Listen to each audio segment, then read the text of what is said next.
Like you said, he said that thing would fly. We've removed the retaining clip. Now, this is what everybody talks about. Is the required, if I can get it out of here, which this one has been kind of heated, so let's flip it over.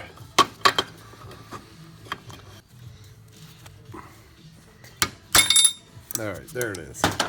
So, seal's still in, but this is the retaining with a recessed portion. This sits and supports the seal so you don't get the blowback. But the reason this one's failed is it's been in there for so long, it's hardened, so it's not flexible. We got brand new, remade, better synthetic seals that will go on this that are the original equipment replaced, and you retain this without having to do the John Deere flip, which is that. And this has to be pressed in. If you bang it in, you're not going to get it in right. And when you do put the new seal in, we'll sandblast this off, check it for cracks. I'm going to use the Holleymeyer on this seal, sink it in with a press, and then we reinstall the whole thing. So there is your fluid flywheel seal failure. Yeah, like I said, we just got to bang it out now. Oh yeah, see, that just disintegrated. See how hard it was? There was nothing left of the seal. So there you go. That's why these things fail for one reason. The other reason is you leave it in gear.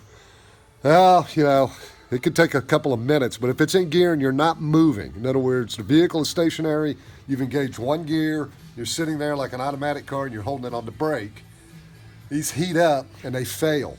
But this one deteriorated and came apart. So it was hardened due to heat, use, and everything else. And that is a fluid flywheel seal failure. When you extract this ring from the fluid flywheel housing, you use these 3 drive nuts. It's fine thread, I think 1/4 inch, whatever the hell it is. I made this tool a long time ago for the Saladin. It extracts this whole ring. Now we put the new one in, like I said. We'll sandblast this off, check it for cracks or anything, which normally they're fine. Really clean down in here with the sandblaster, get all the crud out of here.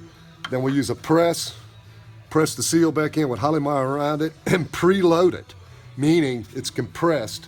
Then you put the retaining ring on. By the way, these do come in different sizes and thicknesses, but normally haven't had to use one. And prior to that, of course, this ring will go back over the seal and hold it. Now later on, we've got a company we're working with that's redesigning the seal. So it's going to be the same single lip, but it's supposed to hold 2,000 PSI. And what we want to do is when we get it, and on our test motor, we're going to drive one to failure and see how far it'll go before it fails.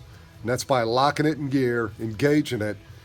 The fluid flywheel is producing all the pressure, running up on the RPM, and basically run it to failure and see how far it'll go. So that's the first stage of this.